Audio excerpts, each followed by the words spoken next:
In the cities of Madison and Fitchburg, tenants have access to a process called rent abatement. This is a formal process through the city's building inspection departments where tenants can apply for a reduction in their rent if a landlord won't make repairs by a certain deadline. Again, the first step is contacting building inspection. They do the inspection, they say, okay, there's 10 problems, 10 code violations. 5 of these qualify for what's called rent abatement. We give the landlord a deadline for those things. If the landlord doesn't fix it by that deadline, the tenant then qualifies for a rebate on their rent dating back to the initial inspection.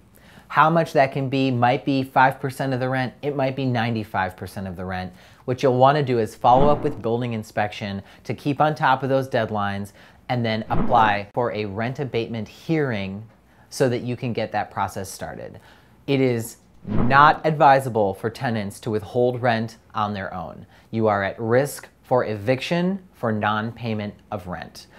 That is especially true in cities like Madison and Fitchburg where there is this formal process. A judge will probably frown on you doing that on your own outside of what building inspection wants you to do. There's another alternative to rent abatement for tenants in the city of Madison if the landlord does not meet the deadline in the building inspection requirements.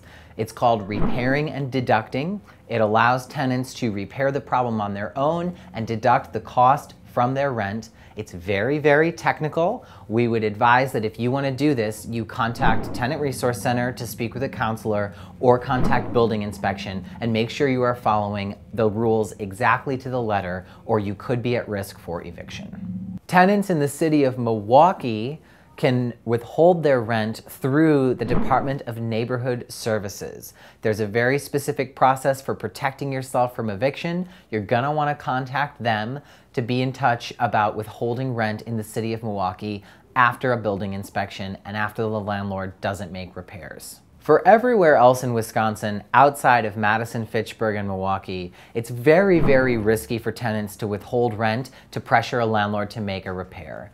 You are at risk for eviction if you do this. So if the landlord starts the eviction process, you're going to want to make sure you can bring to court a very strong case defending yourself. Here are a couple of ways you can do that, and please keep in mind, none of them are guarantees. We are not lawyers. We do not know how to help you win in court. All we know is some good strategies for having a case to present to a judge.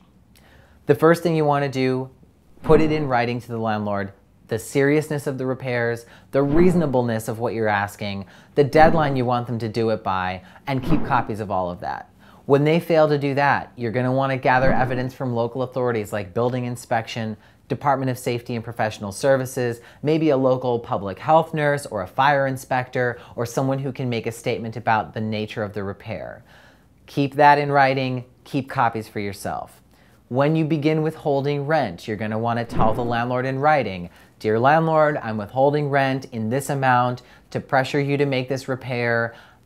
Cite the history of the problem. When you withhold that rent, you might end up paying a portion to the landlord still. Whatever rent you withhold, put it in a separate savings account called an escrow account. You may need to open one just for this purpose, so talk to your bank. When you're going to pay maybe 75% of your rent to the landlord, put 25% of it in the bank account on the day rent is due so that you can show potentially to a judge, you were paying your rent, you were just withholding this portion on every time rent was due to pressure the landlord. And then when they make the repair, you have to pay that rent back. Even then, you could still be evicted because there is no state law saying how and when tenants can abate their own rent for a repair issue. If a repair issue gets really, really bad, a tenant does have an option to move out and not have to pay any more rent. It's called constructive eviction. There are 3 things that have to happen. 1, it has to be a really serious health and safety hazard. The law talks about fires and floods. We're talking a building that in the current state is basically uninhabitable or totally uninhabitable. 2, the landlord has to be given a reasonable amount of time to fix the problem. And then 3, if fixing it is going to impose an undue hardship on the tenant, meaning the length of time or the nature of the repair, the intensity of the repair is going to impose an undue hardship. Constructive eviction is a defense that you would use later in court down the line if the landlord sued you for unpaid rent for the time after you moved out because of that disaster in your apartment or in the house you were renting. Again, very important to put something in writing, letting the landlord know you're moving out because of serious health and safety issues resulting from either a disaster or from the landlord's failure to make a repair.